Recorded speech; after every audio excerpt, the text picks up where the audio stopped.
मुस्लिम संप्रदाय में दो बहुत खूबसूरत चीजें हैं जो अगर जैन संप्रदाय के लोग अपना ले तो उनकी कर्म निर्जरा का सबसे बड़ा कारण बनेंगी।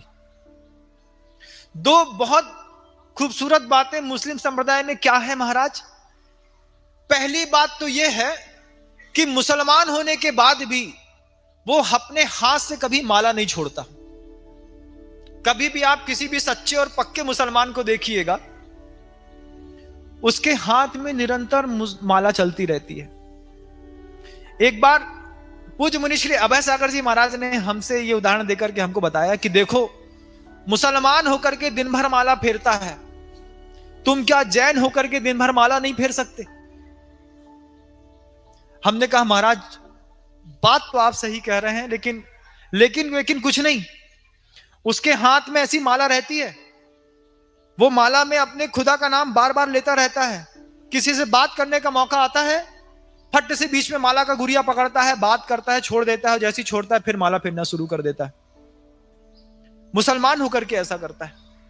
क्या आप जैन होकर के ऐसा नहीं कर सकते कि अपने हाथ में दिन भर एक माला ले लें? दुकान में बैठे हैं, एक माला ले ली, ग्राहक नहीं है, तब तक नमोकार मंत्र की आदि हो जाएगी, रोक लेंगे, सामान दे देंगे, फिर नमोकार मंत्र शुरू कर देंगे।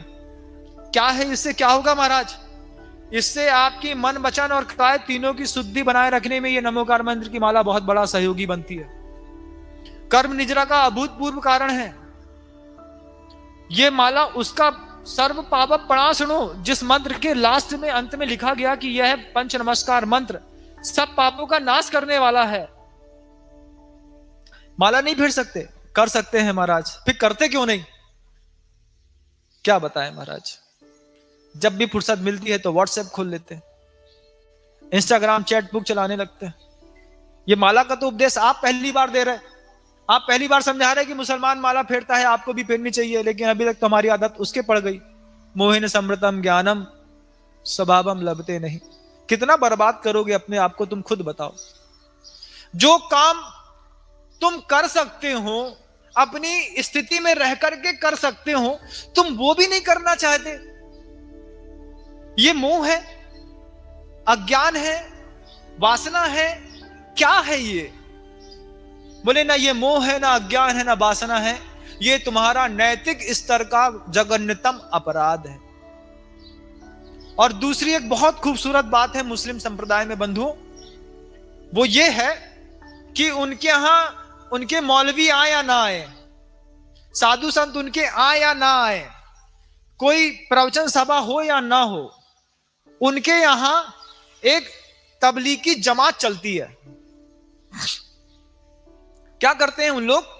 4, 5, 6 लोगों का ग्रुप बना लेते हैं और ग्रुप बना करके, मान लीजिए उनका प्रभाव उनके नगर में है, तो वो अपने ही नगर में उन मुसलमानों के पास जाकर के बात करते हैं, आदाब करेंगे, बात करेंगे, अरे आप बहुत दिन से नमाज में नहीं आए, आप बहुत दिन से जुम्मा की नमाज आपने नहीं दी, बहुत दिन से आप कोई तकरीर पढ़ने नहीं आ रहे हैं, आयत सुनने नहीं आ रहे हैं, आपको आना चाहिए।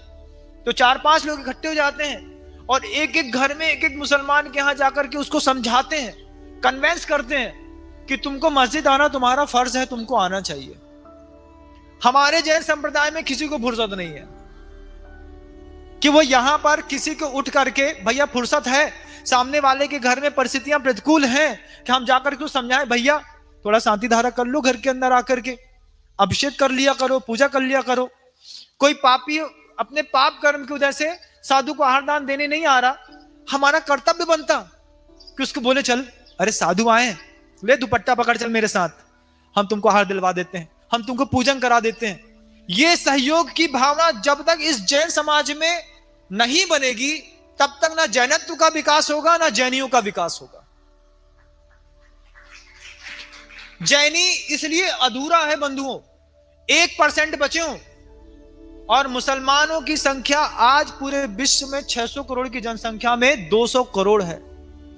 उन 200 करोड़ की जनसंख्या के बीच में उनकी नैतिक आचार संहिता कैसी भी हो, लेकिन धार्मिक आचार संहिता कितनी खूबसूरत है। इस दो खूबसूरती को देखिए कि दिन भर हाथ में माला चलती है और जैसे ही मौका मिलता है 4 लोग इकट्ठे होते हैं और उस व्यक्ति को टारगेट बना लेते हैं जो कभी मस्जिद नहीं आता।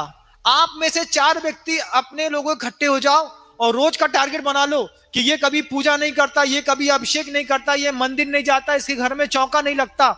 माँ बहनें नियम बना लें कि इसके घर में जीवन में कभी चौका नहीं लगा, मेरे 25 साल देखते देखते, चल तेरे घर में हम आके चौका लगा लेते हैं, तू आत्रो आत्रो करके साधु को आहार दान दे ले और अपने कर्म की निर्जरा कर ले। जब तक साधर्मी बात्सल्य इस तरीके का आप लोगों के जीवन में नहीं आएगा, ये जैनत्व तो आज 1% बचा है बंधुओं, आने वाले सदियों में ये 1% भी नहीं बचेगा। कितनी कट्टरता है उस धर्म में अपने धर्म को लेकर के, और इतने ही फ्लेक्सिबिलिटी हमने अपनी लाइफ स्टाइल में, अपने कॉन्स्टिट्यूशन और अपने इनको लेकर के कर ली है कि हम हर चीज से कॉम्प्रोमाइज करना सीख गए।